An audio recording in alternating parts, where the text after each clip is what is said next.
Remember when he went out? He went outside. It was an episode that he was walking down the street. I think he didn't have no clothes on. What? I thought that was Joe Butt. Did you listen to the album? That's what I was just about to say. I listened to a few tracks. I liked it. What I heard, yeah, I liked it. What's the songs you like? When you running for president, yo, you gonna campaign the right. You gonna kiss the babies. You gonna shake the hand. So in a nutshell, I started out with asking you, do you think she told the truth? Yeah, no. You don't. I did not say that. You know it's recorded, right? Rewind it back. If I said that, slap me. If I said that, slap me.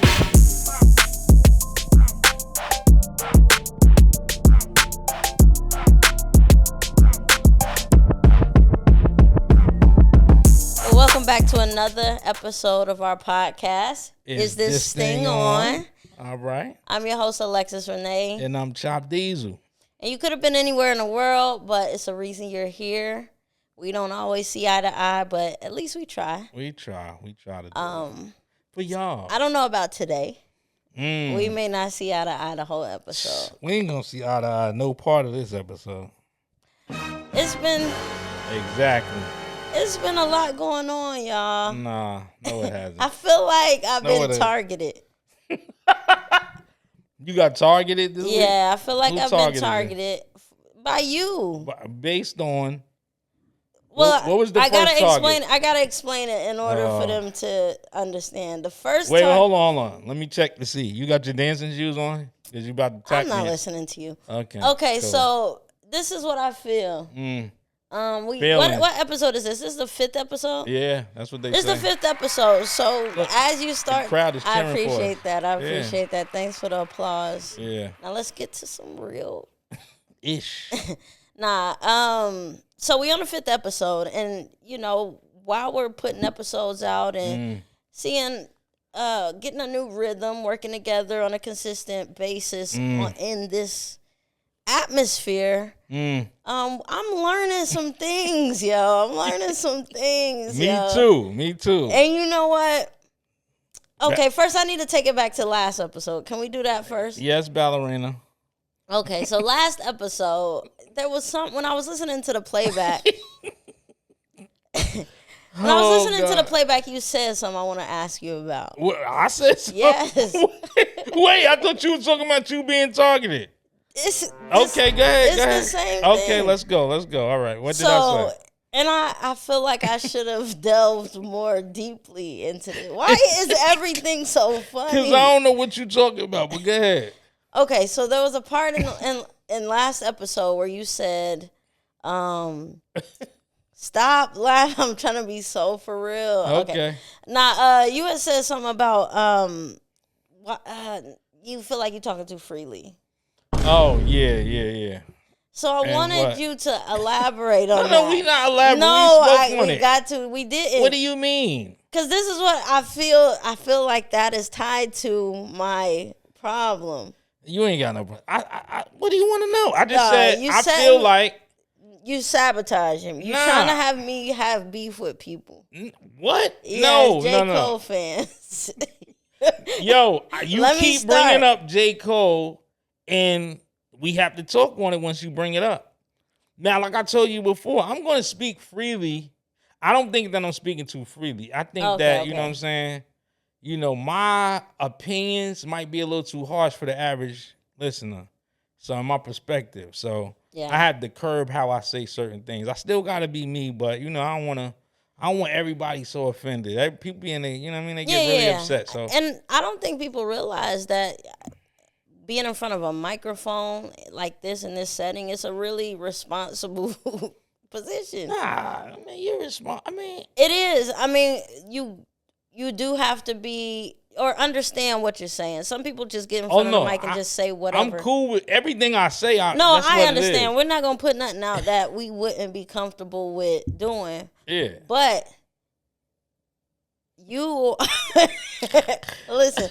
Okay, so go ahead. We'll start at the first friction, and then I'm gonna take it back. Yeah, so, like on our last episode, Chop. Do you need music, or you just gonna go right in? There was a clip. Okay. The clip had the heading on it. What did it say? That was appropriate. What did it say? Was it the why is she rapping like Curtis Blow? Mm-hmm. Right? And that's all.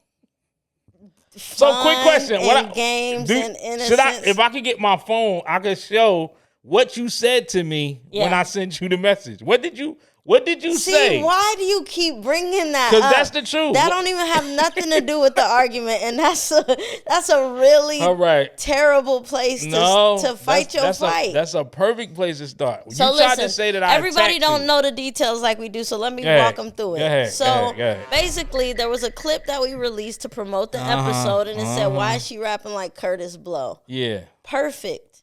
Cool. All of that is fine and dandy.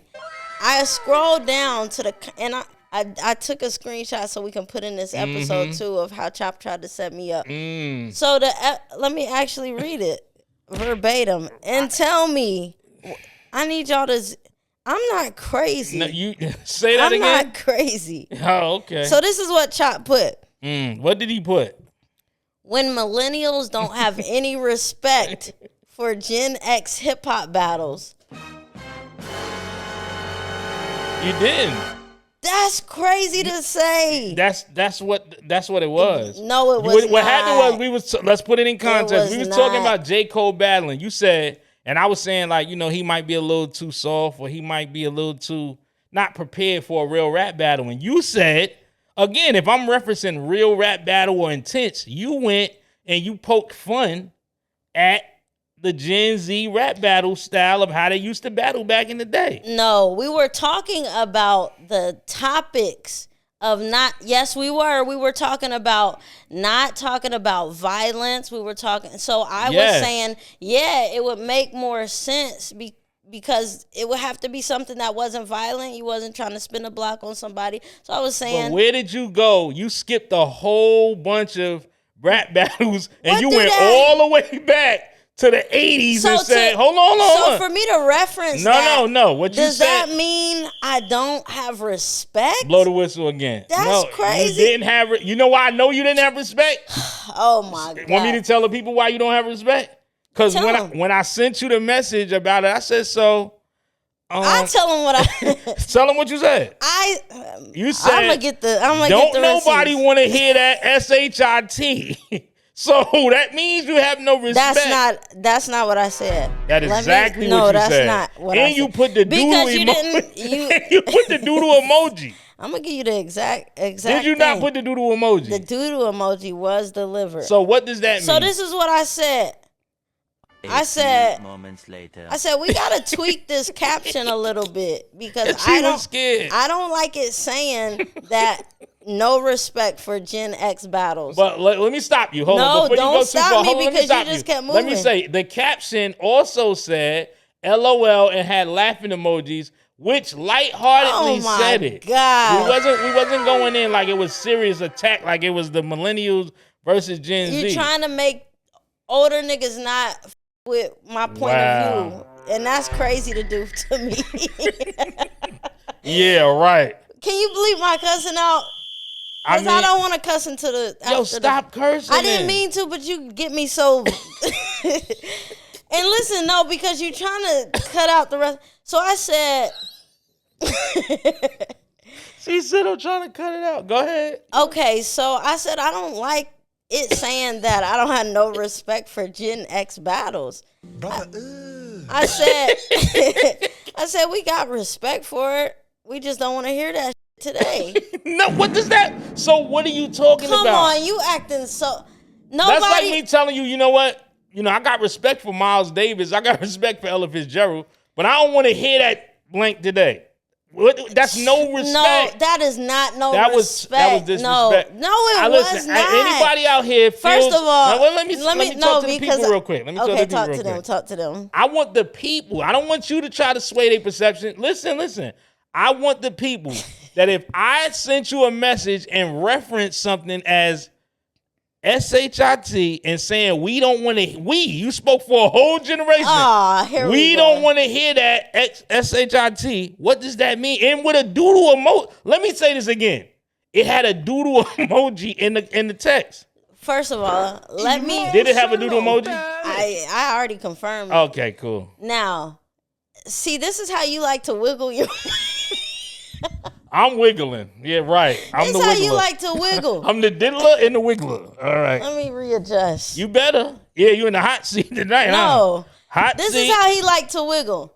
Okay. The conversation was about topic matter. It was about being it was about being disrespectful. And so we never had no person specifically in mind, except for the Curtis Blow comment of how I'm rapping. I'm speaking about a generation. All right, forget it. Exactly. That's what I thought. So let's go, because it's not gonna work. Okay. The comments, they're gonna tell you in the comments. Nah, that's not because. This is what I was about to say. Oh God. You like to take stuff that we made. Stop. You like to take stuff that we joke about behind the scenes and use it What are you talking about? for public banter. Yo, you said it, cuz. To you as a joke, I'm always saying, man, we don't give a what them niggas talking about. But that has nothing to do. So do you care about, do you really do give a? I do care. Yo. I really do care. Emotional. All right. Let's go. Let's move forward because at some point we're gonna agree to disagree. But it's just not fair to bring outside arguments to a. And I also seen where he. Never mind. We'll bring that up later. I need something for my next bag. No, you know what? I need to clarify for you because I don't think people understood what you said. What did I say? When you said men under 40 wanted Bow Wow braids back in the day. But I think people think you were saying at that time they were 40. You talking about people who are 40 years old now. Yes. Back at that time, they would have been like 10 or 12. Right. I think people was thinking you were saying like 40-year-old niggas back then were trying to be little Bow Wow. Yeah, and of course it was a whole generation of like, you was a kid, so it's not easy for them to go back and say, oh yeah, I did. Because, no, listen, Coil Ray braids everybody was getting. Coil Ray braids? Yeah, that was a thing. Brother, for the Coil Ray braids was a thing. I missed that. I'm sorry. It was a thing for a while. Yo, see, here's the problem I have, right? But I'm saying if that could be a thing, I know. People know. I understand. Here's the problem I'm having. Y'all get me worked up already. The problem I'm having is maybe if they were the originators of something, then I could see it being their braid. Oh my God. But she can't have her braids are like the brand. Her braids are like other people. Of course. So why are we saying they call it Ray braids? That was how they identify with it? Yeah, at that time. They would say they would refer to. So the little kids who Allen Iverson was a bigger star at the time before Lil Bow Wow. Not to the little kids. No, before Lil Bow Wow. That's when Allen Iverson had those braids. Correct. Right? And so the world called them Allen Iverson braids. But what you saying is, as little kids in y'all sector of the world. Oh, in y'all sector of the world, the little 10-year-olds. Listen, there was kids that was paying attention to sports, of course. Obviously, Bow Wow was. He had, was inspired by Allen Iverson. So he had. But Bow Wow had Allen Iverson braids. Correct. Okay, so then we good. We coolin'. Yeah. I'm good. Everything but after that. All the kids have Bow Wow braids. They 40 now. Sneak. But anyway, you took me on. I just wanted to clarify because I think people misconstrued what you were saying. Definitely get that right. I did want to. Speaking of. Oh God. Friction. What friction? I was about to say fighting or battling. I couldn't think of where I wanted, but it was more of friction. I know we've been talking about what's been going on with, there's the coverage of Authentic Empire. Mm-hmm. Everybody has been I guess, saying their piece or giving their side of the story. And most recently, Jeezy Escobar just dropped a single. I don't know if he put it on streaming platforms. I think he just put it on his page. Yeah. But he's telling a story of what happened from the time he got to Authentic Empire. And he's telling it in rap form. Yeah, he rapping. He made a song. Yeah, he's not. He said, forget the interviews. What? I don't know when we got that. But yeah, that he put it out in the song. He said he's not doing well, I don't know if he's not doing any interviews, but that's his approach to it. Did you get a chance to hear? I'll listen to part 1 and part 2. I did like it. Yeah. Yeah, he's taking a different approach to it. But honestly, Jeezy Escobar has always been like, you can tell he has that entrepreneurial mind frame, and has always kind of moved to the beat of his own drummer. Just seeing him work a part of that team, you could tell he was one of the artists that was going to do what he's going to do. Well, one of the biggest things he said, he never signed a contract. So. Okay. Excuse me for interrupting the episode, but I know y'all enjoying yourself, but we need you to do us a favor. We need to make sure that you like, comment, and subscribe. Plus, share this video. You know what I'm saying? We trying to get these views up, trying to get them subscribers up. We trying to get them likes, them comments. You know what I'm saying? So do us that favor, and then y'all can get right back to the episode. Till then, we out. Peace. If you don't sign a contract, then that's going to put you in a different stratosphere in terms of how you got to move and what's going on there. So you might be doing a little bit more. And again, like you just said, having an entrepreneurial mindset, he's operating a little different than some of the other artists that was there. It didn't look like he was going there looking for somebody to put him in a position, so to speak, financially or what have you. So he came with his own money, which was a good thing. And he just studied and tried to learn the game while he was there. So yeah, I like his approach. I like his fairness in speaking. It wasn't like one-sided one way or the other. It was. This is what I experienced this is actually what happened. He had the clips of like screenshots. Yeah. He, spoke about. I thought that was dope. Yeah, I think that's a interesting way. And there's so much. I saw Boone had posted something about using his. I don't know if he was talking about Jeezy, but at this point, we've been talking about what's been going on and how they've been doing their interviews. And I think everybody has been given their opinion. But, it was a big thing in the Atlanta area. So people are going to speak about what they experienced or saw. So I think it was good. I didn't get a chance to check out the Euro interview yet. I did see a clip. What'd you think of it? I didn't get a chance to check it out. Yeah, don't do that. Don't do it. Don't do it. See, there you go again. You keep trying to get me to set it, and then I didn't wash see your hand. I didn't see it. I don't know what was so. said. What's the truth? What do you mean? What's the truth? Why? What do you mean? Did I see it? Did we talk about me seeing it? No, we didn't talk about you seeing it. So why are you saying it as if I saw it? But you want me to set it. I don't. You said we should bring it up in the podcast. Oh, you don't want me to set it. But now, this is how you trying to sabotage it. Make it seem like I'm trying. I want y'all to really study this. And let's skip that. Let's skip that interview because let's skip it. No, we don't got to skip it. We skip it. Oh, because skip it. I want to touch on the let's just go Kanye. Oh, you want to go right there? Let's go Kanye. I want me to set it there too. It's no problem. Wherever you go, I can set it. If you want to set it, don't use me to set it. No, I'm saying wherever you want to set it, we can set it. If it's gonna be set, nah. Did you listen to the album? That's what I was just about to say. I listened to a few tracks. I liked it. What I heard, I liked it.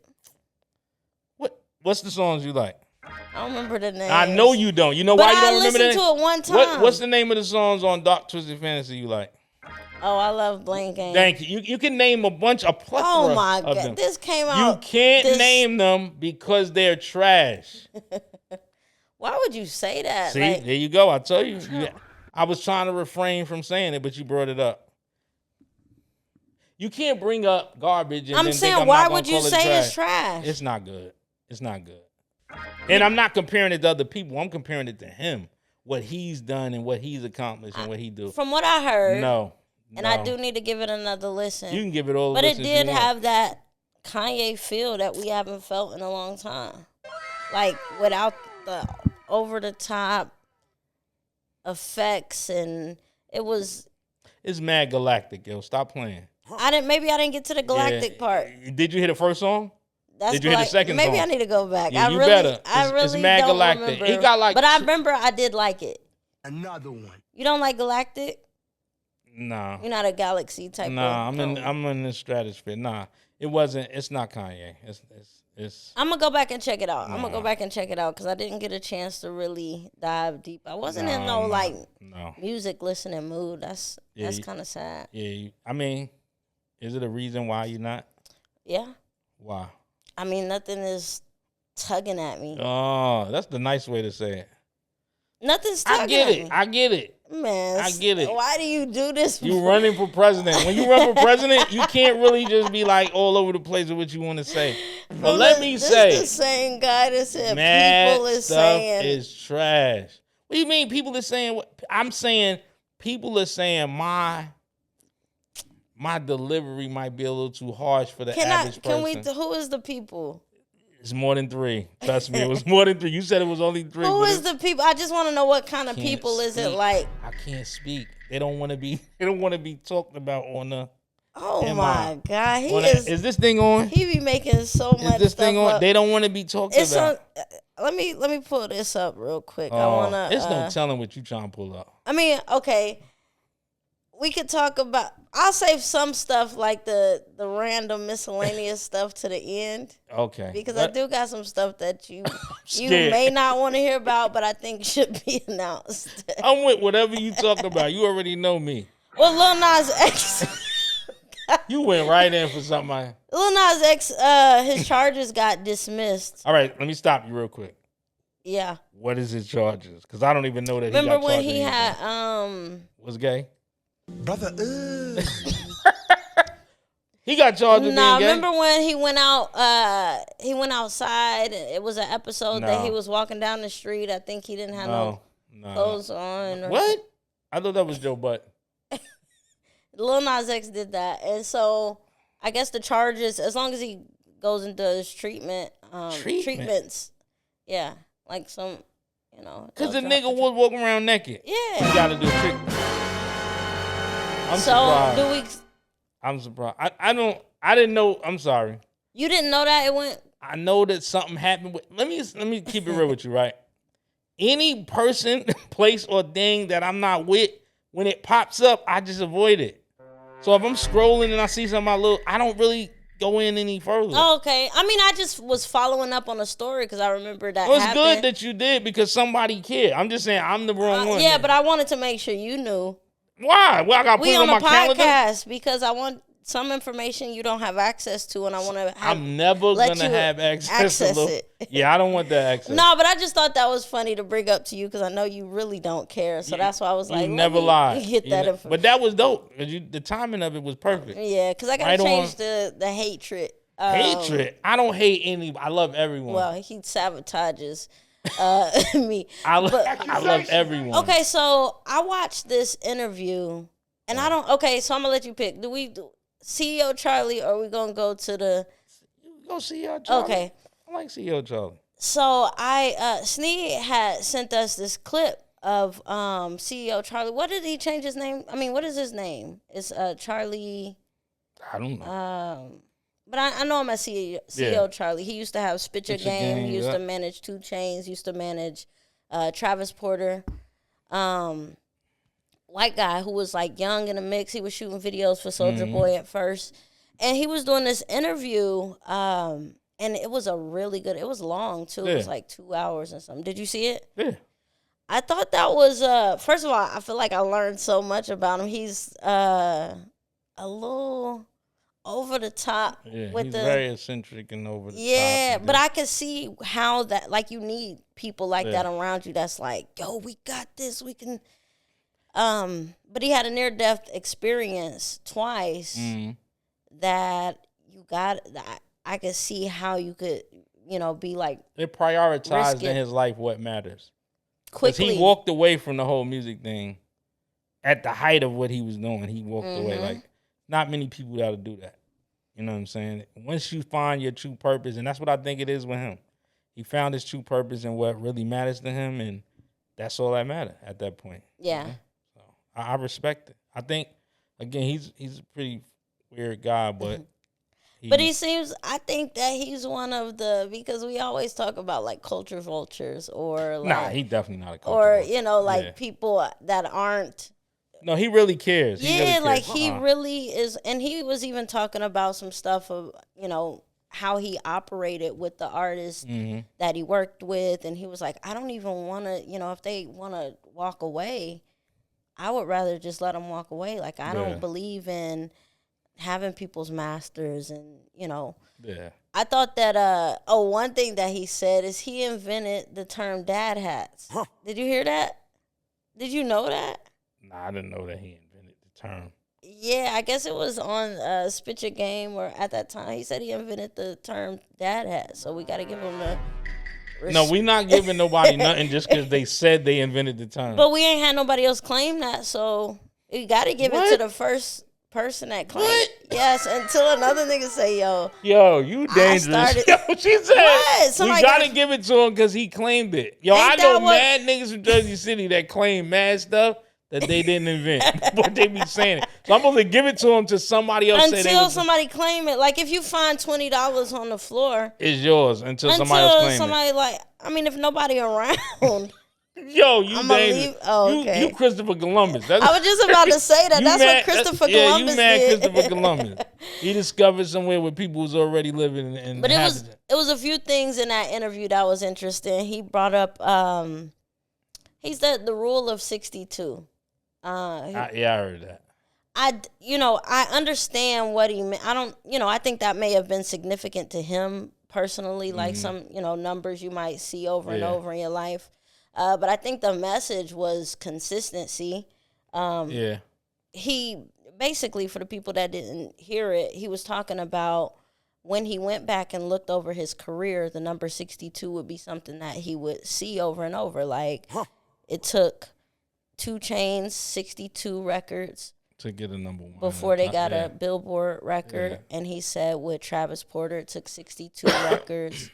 He said, yeah, I mean, if he did the math and he studied and did the research and basically did analytics on how his process worked, and I mean, that might just been what worked for him. Yeah. But I like him. I think, again, he's positive. That's the one thing. He's not a negative person. Yeah. His energy is real. It's real good energy. And you rarely see that in the music industry. But see, sometimes that's why it don't work out. And you have to pivot. Another thing that he said on that interview was that he said that EPs are lazy. Do you believe that? Like, no. Why? I mean, I could see where he would get that from. He was talking about like fans that don't get the full enchilada. What? Yo, get her, yo. Don't get the whole enchilada. Yo, that's wow. That was crazy. That's wild, yo. You as a fan, that crazy? As a fan, you want the whole enchilada. I wouldn't want half. Like, what the hell? She want the whole enchilada, fans. Basically, he said he teaches his artists to have fans to become moms that won't love you no matter what. And if you were to give them a 5-song EP, you might like 2 and want, really like 2 and want more and not be able to really get that fulfilled. And instead of like having a full-length project. I mean, I guess it depends on where the artist is at in their career, but I don't know. It's because it works in different ways. Sometimes people won't consume enough content or music from a newer artist. It depends on where they at in their career. I don't know, or where you're at in your trajectory or where you're going in your journey. Because if you in between projects and you need to just throw something out there, then an EP would be better than dropping a whole entire 14-song album. Like it just depends. And in theory, I get it because also his artists were all established artists. Mm-hmm. So maybe, but he's also talking about mixtapes. But I just think that he's talking from a time period when that was like his different. era, like his golden age of like music. So I don't know how well that resonates and works. And I mean, people do like to consume music, but I think because if it doesn't cut through, it don't really make sense, in my opinion. Now, if you built a cult following, people want to just hear from you like that, then yeah. But if you building that, I don't know. It just depends. And I think it also depends on the care that's put into it too. Like I think a lot of people treat EPs like throwaways, or like builder uppers. Like I'm gonna just put these out until my album is ready, instead of like having some intention and making it a really good EP.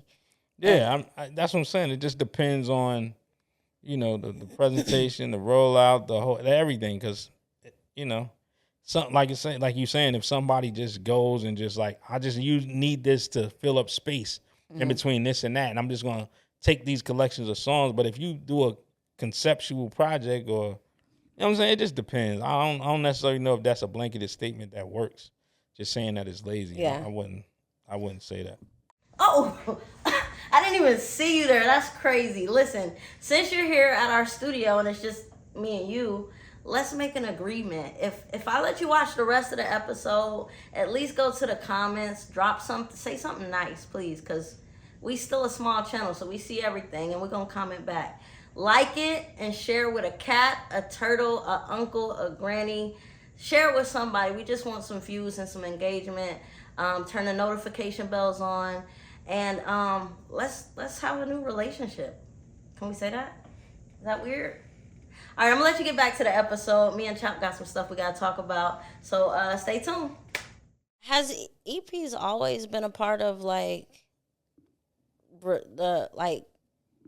from where music started? Like, has it always been a part of the process, or was it? Yeah, well, EPs, they're just it's short for extended play. So an EP was just in between the length of a single, a maxi single, and an album. That was just. But I'm saying, when did it become like? Was it from the first album that was released? Were EPs around at that time, or did it come? No, I'm saying that before that it evolved. That's what I'm saying. You had people you had a single. You didn't have maxi singles at one point either. Okay. So it was just the evolution of it. It was just like, okay, I'm going to give you, because the EP is really 4 songs. Yeah. Anything more than 2 songs, they consider the EP. So back then, you might put out, it could be 4 versions of the same song. They might call it an EP. Mm-hmm. You know what I mean? It's just the amount of, it's just an extended play. That's what it was. It was just, instead of one song or the instrumental and the original version and then the instrumental, they just would add other versions of it and make it an extended play on that project. Yeah, I remember going to get like, getting the singles, but it would have the instrumental, it would have like the acapella, like going to buy an official single, and then like actually looking at how things are now when people talk about EPs and how they present them is completely different. Because I think people prefer those now. It was kind of like a little time frame where that was preferred over like a full-length project. But I think it seemed like it's getting back to like longer albums. I've been seeing people drop, albums with like 20 songs on them or... Well, I think people are doing it now for the streaming factor. I don't think they putting the because it's still it's still trash. Like they're not. I didn't think you was about to say that. Just trying to be. But I think you mean like they still treating it like a playlist or like let me just throw some songs out there and see what works. Yeah, because not even just that is like the more songs you have on there, the more people can stream. So if you got 20 songs versus 10 songs, they could stream those 20 songs and keep it, you know what I'm saying? To keep the again, these are all just the same thing when we talk about like how remixes used to be. Remixes were, creatively somebody would come in and really just change the entire record. It would be a whole different song. Yeah, but because of metadata and streaming and just trying to keep as much energy and momentum around that same song, they'll just throw a feature on there or add something and keep the original music, because really, or just keep the hook and just put people on the verses. Because that's what's being picked up. That's what's being detected, is that music, the metadata in the music. So if it's the same music, it's going to be registered as that. Like back in the day when they used to have like up top, they used to do like those, like those holiday weekends, like Memorial Day weekend and stuff. And you get the mixtape DJs or the mix show DJs, and they'd be like, give me a freestyle or give me something that I can play on the radio, because they couldn't just play your song because it has to be programmed. But if you gave them like a freestyle to a Kanye West beat or something like that, they could just throw it in a mix. It wouldn't count towards you. It would count toward whose ever music that you rapped over. And that way they could bypass, program directors and all of that stuff. But it just really started getting to when I see stuff that people do now, it's really just, like I said, for people having albums and longer albums. It's not like I'm going to give you more music and I'm putting together a great body of work. No, they trying to keep you streaming on their channel as long as possible. So I got 20 songs, and then songs are getting shorter and shorter. In a minute, a song is just going to be like 2 words. Yeah. Somebody just going to cut the song on, the beat going to drop. They're going to be like, hey, I remember there was a meme like that. It was a meme like that. Pootie Tang. We about to be out here like Pootie Tang. Do you think the mixtape, like there's any way to, but that's kind of what people are doing with the streaming. Like they'll get on like a live stream and play a song and test. I guess that's not the same.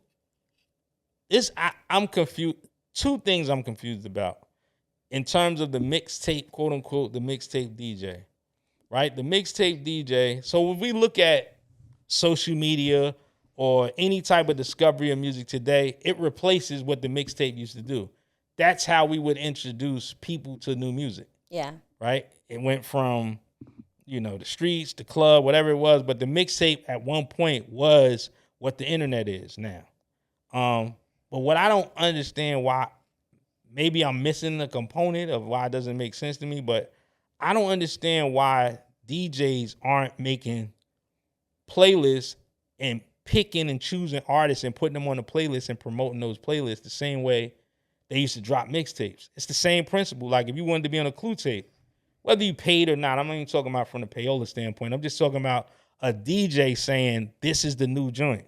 This is the new artist. This is who you should be looking at. When the Locks came, when DMX, when Makes came, Jay, anybody, Clue helped break those artists. You could talk about the radio, you could talk about whatever, but the mixtape broke those artists. And I feel like for the DJ to be relevant or to have a role in an artist's career, I believe that they should be making playlists or creating and curating their own playlists and promoting and pushing artists on that as their mixtape platform. I don't understand why they're not doing that anymore. And they was doing like what Title would have like some of the like DJs do curated playlists. Yeah, but I'm not even saying that's where it starts getting tricky. Yeah. I'm saying independently, themselves, DJs and coalitions of DJs and crews should have their own platform where they break artists on. Yeah. You know what I'm saying? It would kind of, I could see how you're saying that this is your way to still do what was done back then in your way without having to, I guess, I don't know, they don't really, with the way it is now when you have to like, people are finding artists on TikTok or finding artists on like Instagram. I would wonder like how, a DJ would have to just scour through TikTok and find the artists and, it's actually easier today to find, because you could find somebody in a whole nother country. Back then, if you they wasn't in proximity of you, you wouldn't even hear it or know it. I'm just saying it's even easier You're today. saying that would be the replacement of doing a mixtape is having your own platform with like a playlist. That's all a mixtape was. Yeah. A mixtape was nothing but a physical playlist.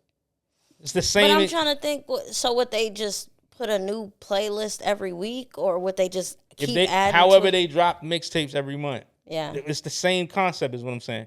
The exact same thing. I just think that would mean for the artist, because we got to speak about the exclusivity, you would have to, going and finding artists and adding them to a playlist would be different than dropping a full project with so-and-so or like DJ Drama. And no, I'm not saying an exclusive. I did a whole mixtape with a DJ. I'm saying like DJ Clue had his own mixtape, volume whatever. And on that mixtape had Lloyd Banks, it had Jay-Z, it had the Locks, it had whatever it was. I'm saying that way you could introduce. How did we find Cannabis? How did we find any of the new artists? That's how they were found.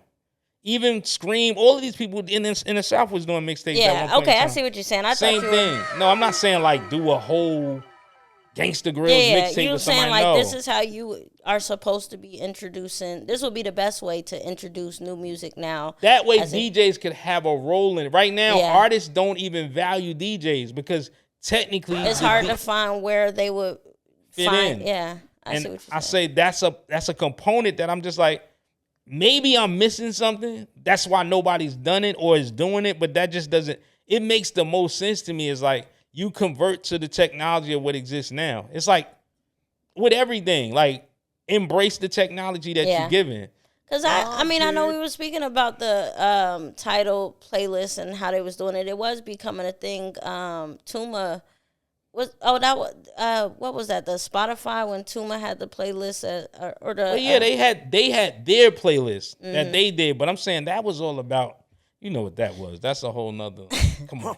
But I'm saying like the hype around it, everybody, all of the artists, were Rap like, Caviar and all of that. But there's too much politics. I'm saying that didn't empower the DJ. I'm saying the DJs are complaining about artists not sending them records or artists not having or ignoring the DJ. They going straight. Look, he playing the sad music, but like artists not involving the DJ in their process. Like most artists don't even have a DJ. Yeah, a DJ. Forget dealing with DJs to break their music, and I get it. I'm just saying because they feel like they can skip past the DJ to get their music played. Yeah, and go directly to the streaming platform or use YouTube, which you can do all of that, and that's fine. But I'm saying, to me, again, how things spread. Pause. That is. I said how they spread, but how they spread it's a blitz. It's even when you drop an artist and you're putting out music and you're doing any type of campaign, the blitz is what makes people think more is going on than what's going on. If I scroll down my timeline and I see somebody on Shade Room, I see him on Say Cheese, I see it here, I see it on a podcast, it's going to look like more is going on. So I'm just saying, if all of the DJs are dropping these different playlists, and again, their own, not for said platform. Like, I have my own playlist, whether it's Tidal, Spotify, whatever I'm doing it on, but it's mine. It's not theirs. It's my playlist. The same way people got regular user-generated playlists, but they're nobody. We don't know who they are. And people are getting their songs streamed and boosted and botted up and all kinds of stuff through that. I'm just saying it's a way that I feel like would help it, because the conventional way of doing a mixtape that's probably long gone. That ain't going to work in that capacity. So I don't like that. But I like, as far as what he was saying, like artists need to start dropping mixtapes. But I'm like, today a mixtape is just an artist putting out a project. Yeah. It's the same thing. Yeah, and you could do it at a faster rate. Yeah. I think that was, part of like what he was explaining is just being able to move a lot faster than the label was able to move. And I think, even though the labels are still a little slower, they have sped up because they do understand like it is things are changing. Yeah, they don't care though. It's not a benefit to the label, so they don't, because again, you got to remember the things he's talking about is from a manager's standpoint. He's talking about building the career of an artist. Record companies don't care about that. I won't say they never cared, but today where we at right now, record companies are not in a position to care to develop, nurture, or have a career or build some artist's career for 5 years, 10 years down the line. They're looking at their bottom line. How can I get this and make me the most money without me spending the most amount of money? I mean, did the labels ever care? I think at a point in time, now don't get me wrong, the major conglomerate, I don't believe that they cared. Yeah, I don't think they ever cared. It was always about money. Yes, but they gave the authority to the smaller labels, the Bad Boys, It's so funny you said that, because he also mentioned Berry Gordy, and Berry Gordy's book, and how when making all of these artists stars, you know, how the artist would always leave.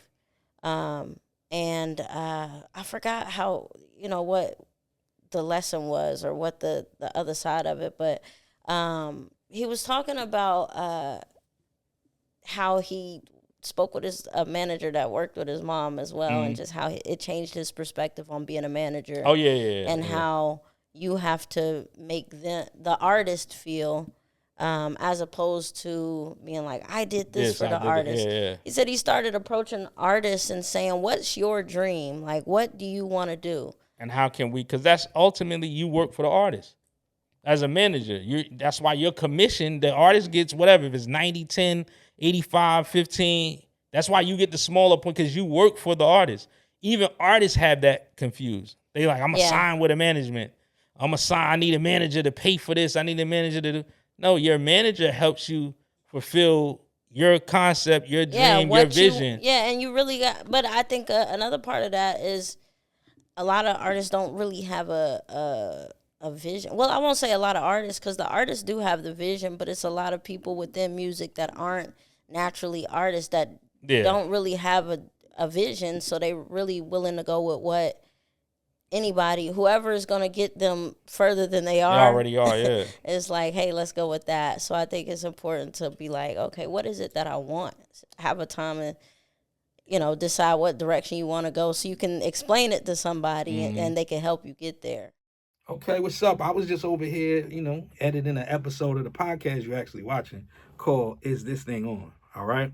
But what I need you to do in the meantime, I need y'all to like, comment, subscribe, and share this video to as many people as possible. We're trying to get the views up, subscribers up, comments, all of that, right? So also, if y'all have any ideas, show ideas, topics, anything y'all want us to talk about, hit us up in the comment section, all right? But in the meantime, let me get back to editing this episode, getting it ready for y'all, and y'all get back to watching the episode y'all was just watching, all right? I'm out. And speaking of like a Berry Gordy, again, was a songwriter and a producer and started a record label, right? So, yes, Motown cared. They had the, you know, the incubator. Yeah, they had the what we call it, the sweatshop and the whole factory mentality of how they made music and how they created it with, you know, he understood the science of being able to manufacture it and keep it going. But I don't think the major label, I'm saying like the Universals, the Warner Brothers, they're big business, but the Motowns, the LaFaces, I remember you saying that you feel like it has to get back to that point. I mean, it does for you to get the music, for you to get the art in it, and you having people who care. Because if it's just, you got to think about it, if it's just the artist and then the major label, there's nobody in between that care. And there's nobody, major labels really never developed artists. Yeah. You know what I'm saying? Yeah. So they would get a production company, they'd go get Jimmy Jam and Terry Lewis, bring us artists. They'd go get Kashif, they'd go get Berry Gordy, they'd go get whoever. You go develop them and bring them to us, and now they put the record out through them. And that's how the deal would work. They never really made any artists. They didn't sign raw talent. You'd have to go develop that raw talent, and then they'd bank on it after you develop it. You know, that's what a demo was. You go take artists, put them in the studio with songwriters, whoever, and you demoed and made the records. And then when it got to the point where it was good enough, even if you take Outkast said they had to perform for L.A. Reid like 5 times before they got signed. Because he's from that era. It's like, let me make sure that you're really ready. That you're as good as I think you are. Polished act, yeah. And once he felt like it was that, they signed him and they took that him. Don't happen at all anymore. No. You definitely don't got to do things more than once. No, because you got to remember, the label is coming in after you've already became profitable in their eyes. It's like, even if you're not making physical money, but you have value, like, okay, you got mad streams, you got mad following, but you may not even be monetizing it all. They come in and see, oh, this guy has this amount of streams, he has this amount of followers, he got this amount of X, Y, and Z. So they can see that you're profitable. You just might not have the infrastructure to liquidate and get the money out. But they see that. That's what they sign. They don't care. And you could be rapping about anything. Death, murder, kill, rape, whatever you want to talk about, they don't care because it's going to bring in a number, and that's where they at. It's about the bottom line. Yeah. I'm on that good cushion alcohol. There you have it. You know what I mean? So there you got it. That's your people. I also saw that he said that he wants to be the happiest like if they asked him if he got was to come back into music, and I'm talking about CEO Charlie. Yeah. But this is the last point from that interview. They asked him if he was to come back into music, what would he do it? And he was like, if I have $50 million and I came back into music, he was like, one of the people that I feel that I idolize that's the happiest in this industry. Did you see that part? Let me see where you go. I don't remember. Who would you say is the happiest person in the industry, if you was to guess? He said he would want to. He said DJ Khaled. Another one. DJ Khaled. God damn. I can see that. He said he wanted to, do what DJ Khaled does. And at first, the guy that was interviewing him thought he was saying he wanted to come back and work with DJ Khaled by the way it was set up. But he was saying that's how he would want to do it. He said Khaled has, like, the best job. Like, he can, I guess, just being able to, if you're able to pick out talent or you, have have an ear for certain songs and you wanted to put together a playlist, that's how he would do it. Oh.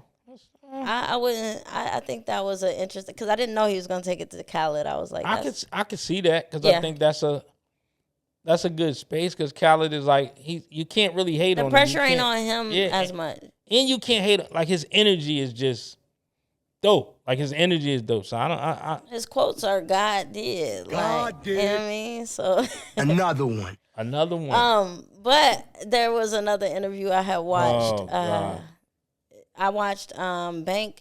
It's funny because we was talking about on the last episode, we was talking about how D1 put out the song in front of Magic City, and he was talking about shut the strip clubs down.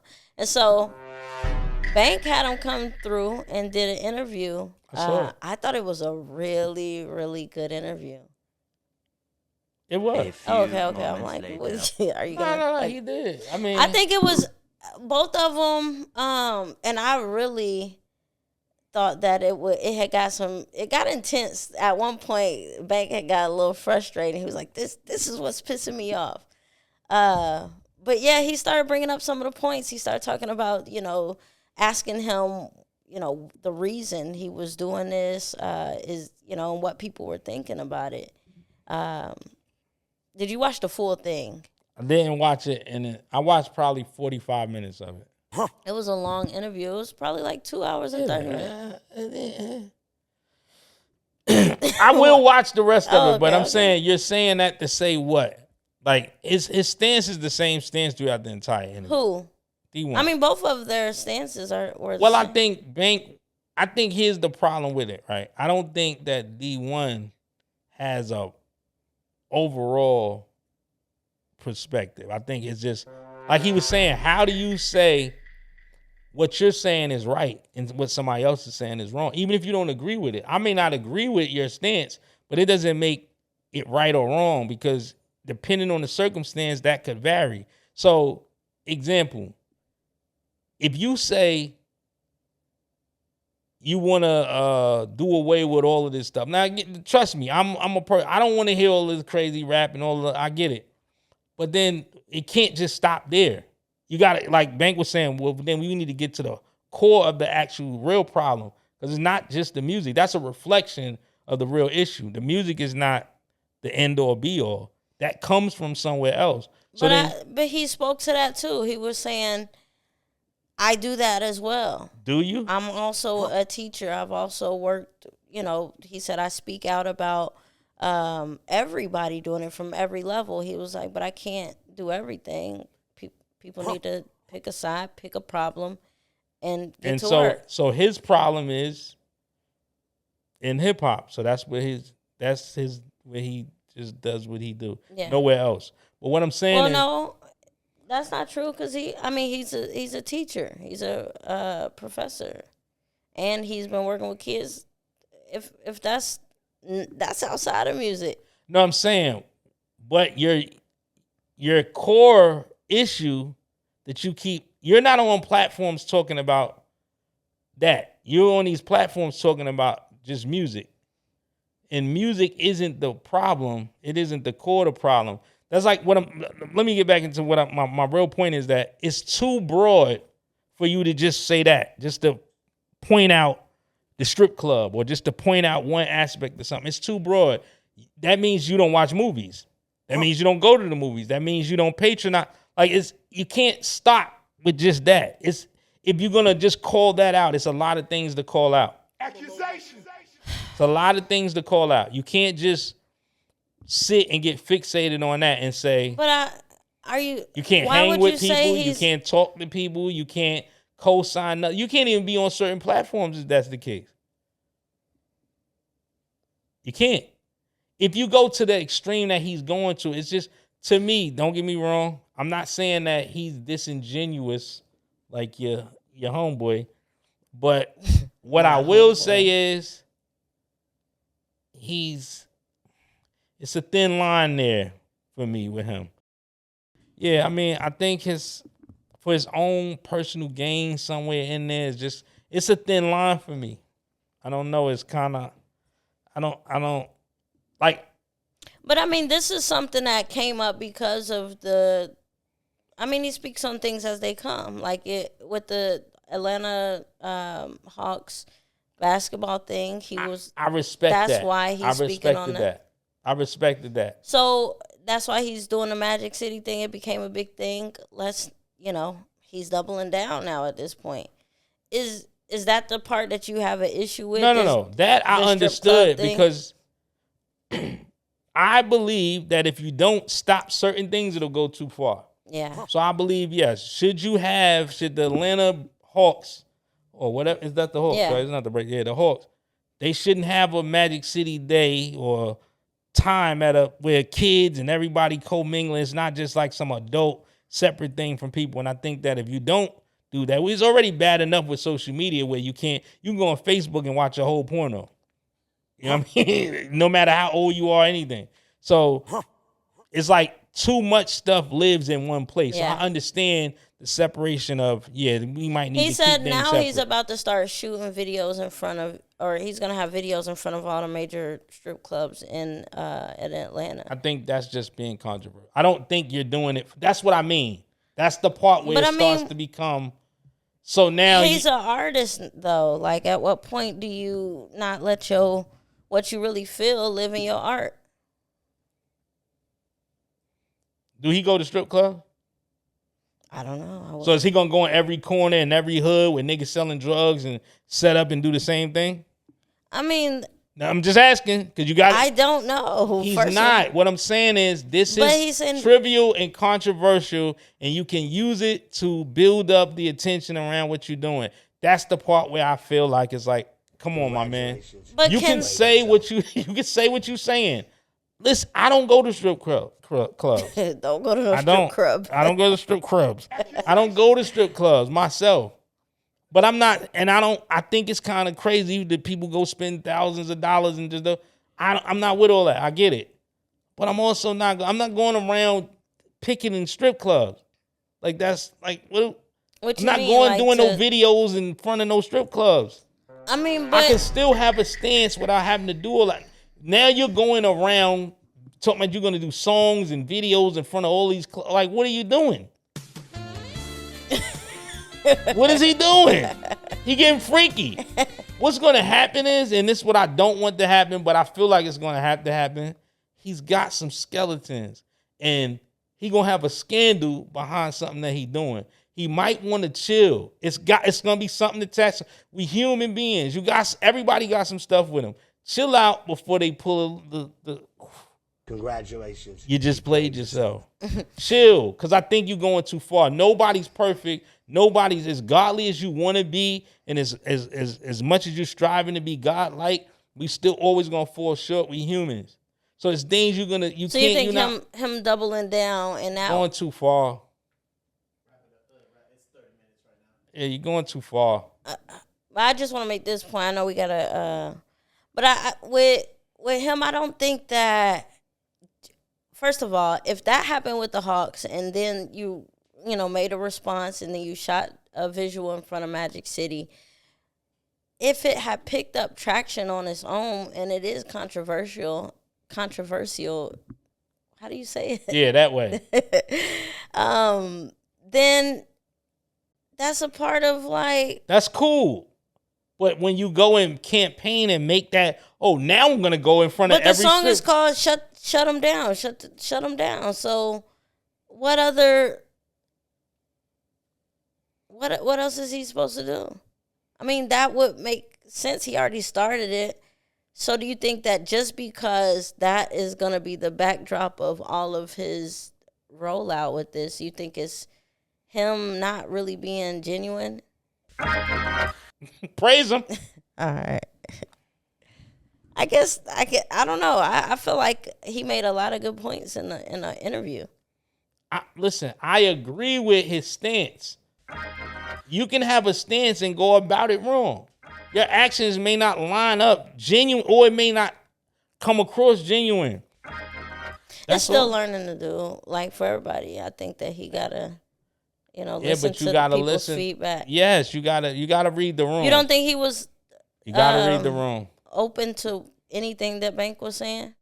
Welcome back to the podcast. Thank you guys for watching. We love all the support and we appreciate all the engagement. If you could do us a favor, go to the comments, like, comment, subscribe, turn the notification bells on, and let's make this like I said. I thought we were in a relationship, so if we're in this together, we gotta grow. So comment and grow with us. All right, I'm out. Not really. I don't think either one of them really. No, but throughout the entire, I watched the first 4. Every time he said something that made sense, Banks said, "You right, I can't argue with that." Oh, that's true. That's true. He was going with it. I'm saying I can't get you there. I can't get you there. Yeah, he was going with it. I just don't think it was the. I think he's like he made it. It's very simple. It's like, bro. They was joking, but they was like, what if we get to the end of it all and oh yeah, be like, see, I was right about that. Yeah, like you can't really, especially when you're talking about, that's a whole nother. We talking about religion and politics. I already tell you, I can't do that. You feel me? Look at my boy on the keys. Praise him. We good. All right. So I got something I know you want to get into all the gangster stuff. I know you ready to. Yeah, I just got out. They just gave you my shoelaces back, too. I know you're ready to get. I just got out. Yeah, but I want to ask you, did you see Carisha's interview with Charlamagne? Carisha? Yeah, Young Miami, my bad. Oh, nah. I think it was a good interview. Like, she was talking about how life has been since all of the controversy and stuff like that. Yeah. Yeah, because I saw a little clip and then I stopped because I knew she wasn't going to tell the truth. I think Charlamagne is in an interesting place right now in his career. He let people talk and not tell the truth? 'Cause that's what happened. With what? With her. Did she tell the truth? About what? Like, I think she was telling her story. He was asking her. Did she tell the truth? You know who I'm talking about. She was telling. This is what she said. She said, people get to a place in their life where they may move past certain things and you may not see that side of them. And so she was saying there was things that people were asking her that she, didn't witness. If that's what you're talking about, if that's what you're referring to. She was with him while he was still actively being the diddler. Mm-hmm. And she didn't see none of that. So all of these stories about the guy with the transporting stuff. This is all during her time, her tenure with him. The shooting at the studio with the son and all. She was with him during it. The guy that claimed that he had his way with him. All of that's in her. So she didn't see nothing. I don't believe her. Sorry. Emotional. I mean, let me at least say this. Go ahead. She was different than all the other girls that he was with, as far as like her already being, in the music and like a public facing figure. It ain't like he met her. What are you? I'm saying she was different than the other. In comparison to Diddy. I'm not comparing him to her. I'm comparing her to the other girls that we've known him to be with. So there may be situation where she didn't see some of that. I can't just say that just because I would say it's highly unlikely. But yo, you good for that's this. That's an opportunity. That's one thing about, let me tell you something about you. God. One thing about when you running for president, yo, you gonna campaign. You gonna kiss the babies. You gonna shake the hand. So, in a nutshell, I started out with asking you, do you think she told the truth? Yeah. No, you don't. I did not say that. You know it's recorded, right? Rewind it back. If I said that, slap me. If I said that, slap me. No, but yeah. She spoke. What was interesting? She spoke on her and JT's group and how like they're not necessarily on the same page anymore and they moving in different directions. Yeah. But you could see that JT has been doing her solo artist thing, but Young Miami was doing her platform. But now I think that she's trying to get back into music and do it at the same rate as JT. But she's been dropping some singles. So JT was actually a rap. Did she clock the T at me? Yeah. JT was actually a rapper prior to this. They both was rapping. No, the other one wasn't a rapper. They made her a rapper. Young Miami. Whatever you want to call her. That's Teresa. her name. Listen, let me. But I'm saying they was both rapping. No, they was rapping in the group, but I'm saying JT was an actual rapper. I mean, you could tell. Yeah. You could tell by what's being put out and stuff. But it was a good interview. I would just say go watch it. I think you will find because one thing I learned about me, I don't like to be lied to. So what you telling me is you want me to watch? Whoa. Get online and just watch all the liars. Accusations. Never. For sure. It might be interesting because I take blood pressure medication, so I don't want to get my blood pressure up watching it. Because some people be frosting my mini wheats and pissing me off. I can't watch their whole interviews. So I think that she would probably do that. I don't think there's anybody like that I could see at this point. I feel like all the people that was doing that, it kind of faded away at some point. It's over. With my boy 60, what's his name? 60. What's his name? The dude from St. Louis. 605. Yeah, don't he be with Charleston? I think they was doing some. I need to watch them. They bring my spirit. Charleston's supposed to be coming down here to do a comedy show in Norcross. Oh, I'll go to that. Would you go? I'll go, yeah. Let's go. Yeah. That's right there. It's supposed to be soon, too. It's on Jimmy Carter, not too far from Yeah, I know. Your boy probably got the tickets. You want to sneak his guy? He probably got the tickets to it. No, that's me. Congratulations. You just played yourself, huh? But now we can get into your side of Yeah, let me get my mask. Let me get my. Y'all see my Pooh Shiesty, man? Shout out to the shooters. So. Yo, let me tell you about people, right? Stop being scared. Pooh Shiesty, what the hell? I'm not afraid of nobody. I'm saying I wanted you to introduce the topic. Whoa, no. What? You lady didn't talk for a whole hour and some change. Now she want me to introduce the topic. No, you've been a topic introducer. You're a known topic introducer. If y'all go back, the stuff that Chop want to talk about, he'll introduce it. Wow. But if we go back, what if we don't go back? This is the one that he's scared to introduce. No, I'm cool with it. So it's cool. I got you. I don't want you to. I wouldn't sabotage you. Okay, go for it. So recently, or on the last episode, we talked about what was happening with Pooh Shiesty and Gucci Mane. And there's been some developments. I think somebody may have did Pooh Shiesty get bailed out or bonded out? I don't know. Is it bail or bond? See, I don't even know how that's crazy. Yeah. What's the difference between being bailed out and bonded out? Is it the same thing? Pretty much the same thing. Oh, okay. Was he the one that got bailed out, or was it? I don't know. I don't know who got bailed. Oh, okay. I know Big 30 is not. I just saw something today with his lawyer.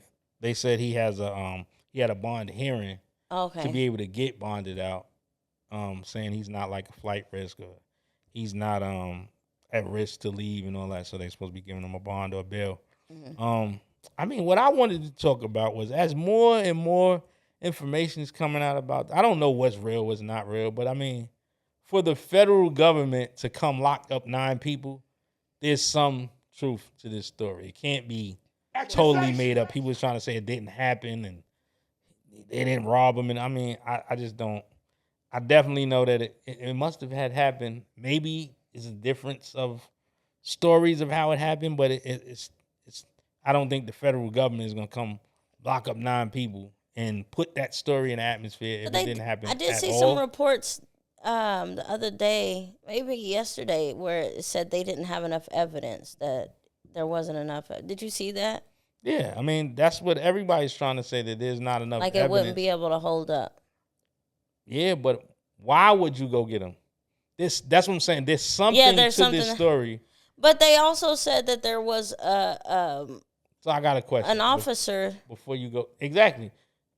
That his security and is the ankle monitor as well. Right? So that's what I'm saying. You got too many things. What I want to know is, I did see an article about him signing this big deal. In the scope and Yo Gotti, I believe, right?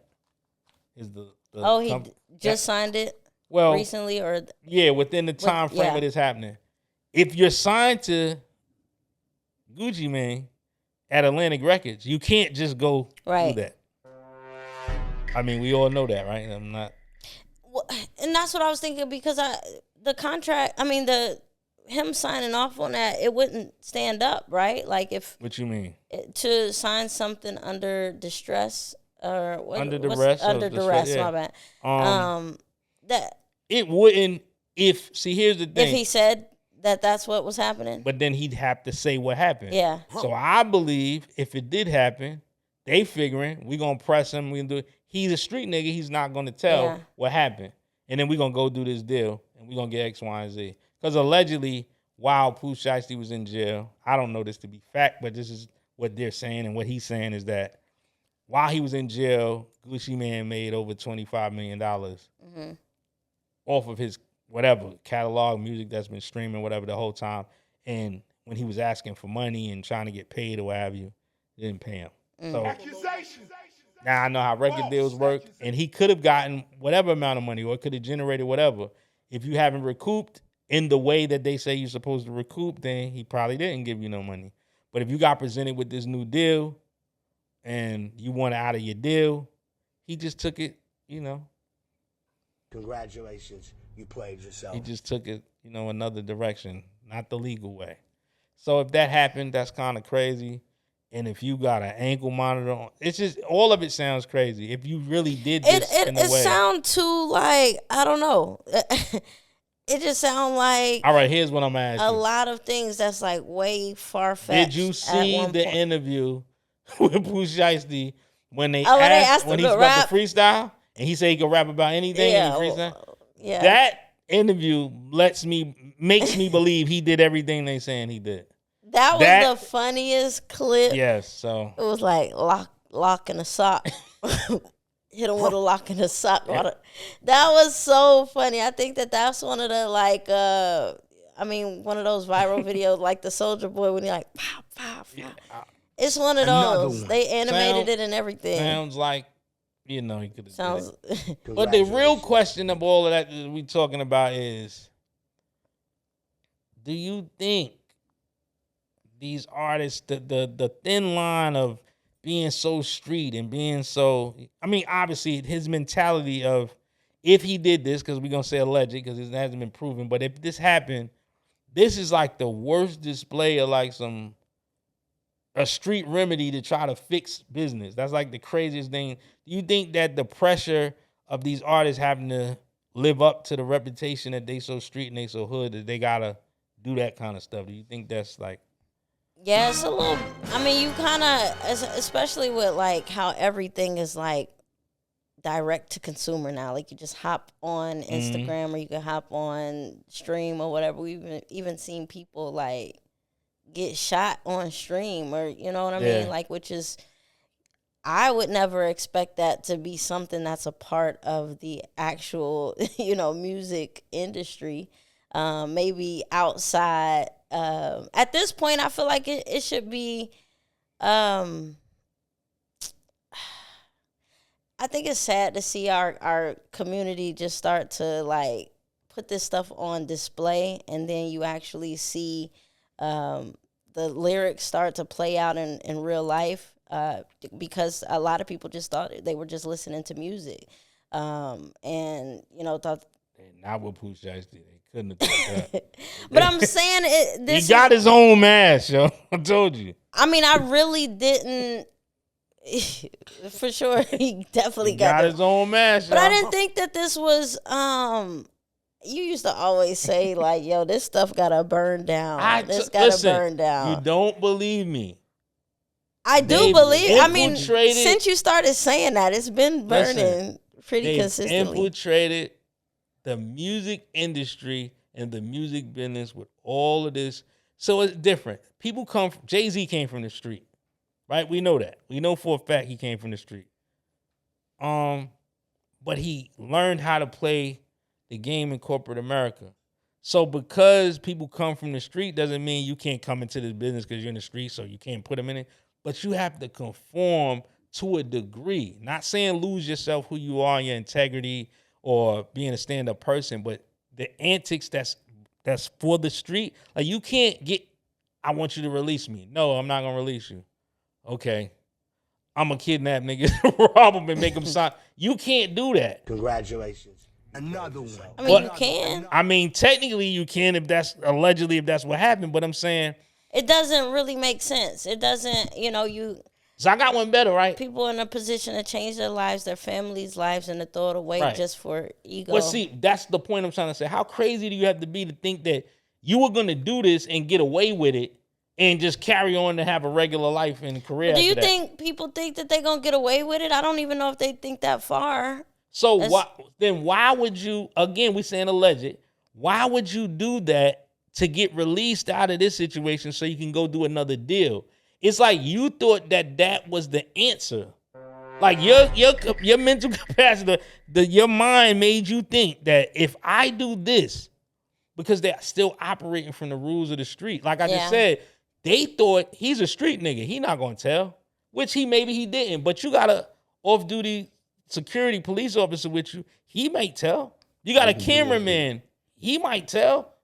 You did it in broad daylight. It's all kinds of stuff. Yeah. Like I'm saying he had to think if he did this that I'm going to do this and this is going to be the remedy and the answer to fix this. I'm just saying at the end of the day, don't ankle monitors record audio? I don't know, but I know they definitely tell you can detect where you at 100%. So that in itself, if you're on. Last time I checked, I thought the ankle monitor is to monitor where you're at. Yeah, your and location. That means but I thought that somebody said that it could maybe audio as well, and that's the part that was kind of crazy. They can talk to you like sometimes like when people like they go outside the restriction. Yeah. It'll beep off and they'll be like, hey, what are you doing? You're saying you're not at home, and they'll be talking through the monitor. Oh, maybe. I mean, I'm saying not all of them. Yeah, but I'm saying even if it does, I'm just going on. You're somewhere you're not supposed to be. That in itself, being able to see that you would, especially if it correlates with the time that was. And it's not like you went to go get an ice cream. You went and committed a felony. Nigga. Like, what are you doing? We can do it the easy way or the hard way. That's the hard way. Yeah, that's not the easy way. To me. I'm with D1. We got to get him out of here. We got to get now you with D1. I told you. I'm on his stance when it comes. Listen, fakest. I'm not. I told you. I'm with that. I said it earlier. I'm with him on his stance of it. I just need you to be consistent with your stance. Your stance, if you're going to be, like, I'm not going to say that's crazy. That's not cool, and this is cool, and you can strip, and you can't strip, and you keep going with the praise him. Come on, I was getting ready to preach. But bottom line is, I think we got to burn the whole thing down. We got to burn it down, start it over. Sodom and Gomorrah. We got to do. What they said in the Bible, won't be water, but fire next time. We got to burn down this world and get us a new world, bro. You got to. You gotta destroy the world. This world that we here in. We go. Listen, I'm not talking about regular life. I'm talking about the music industry. This is like a metaphor. That world has to burn down, be torn down and rebuilt. And we got to introduce. But it's happening live. I think we watching it burn. Look at all the stuff that's really happening. Burning. It's not really burning. It's really burning. I needed to speed up the process. Oh my gosh, what does that mean? I need to light the match on that one. I think it's starting to sift out the BS. I think a lot of people, you could feel the energy. People are getting to a different space to where they're exhausted with the murder, kill, all that stuff. Like, till a new song come out with it. I'm on that good I think that stuff is starting to fall. What about the whole rap? What about it? Whole rap. It's not at the forefront anymore. Who the biggest female rapper right now? Biggest female rapper that's like active? Yeah. Lotto. I would say Lotto. Cardi. Cardi, Lotto. A few moments later. So what's that? What? If that's the biggest female rapper, what do they rap about? What are you trying to say? Gotta stump. Okay, ladies and gentlemen. On that note, I think we might be wrapping up. I didn't push it to a corner. I'm sorry. I wouldn't put Lotto in the whole rap category. Don't do that. I don't want to. She has the ability not to have to do it, but she's been relying on that. In her, yes, you're not going. You know now. I'm very fond of her. I love her music. I think she's talented in the whole nine. But I think a lot of that is... No, we're not going to lie. We're not going to lie. I'm not lying. Let me check the shoes again. Is it? She live in Atlanta. Do you got taps on the bottom of them? Strip club culture. Here we she go. Know the D1 told you. All right. Listen. There you go. Thank you guys for tuning in. Yeah. Scared her. We're gonna work through our podcast issues. We got dysfunction. We're gonna have 5 years of therapy. We want to show them the sign. We have to show them next week. Let's make this announcement. We gotta show them next week. This is gonna be gone. We won't have the TV no more. The TV actually been giving us some issues with the lighting because of the reflection and stuff. So, but that was just something that was here until we got our sign. So we about to be official. We got the neon sign. We need a beef with a podcast. I don't know about that. Oh, no, just like yeah, now I'm about to tap Let's go viral part 2. Nope. Nah. We beef enough with each other. Yeah. We keep it going. I come in peace. Yeah, y'all. So, again, what we need y'all to do, though, we need y'all to watch the videos. We need you to like them. We need you to comment. We need you to subscribe. We need you to hit the notification bell. And interact with the clips, too. Yeah. Whenever you see him trying to sabotage me, tag him, say, don't try to sabotage her.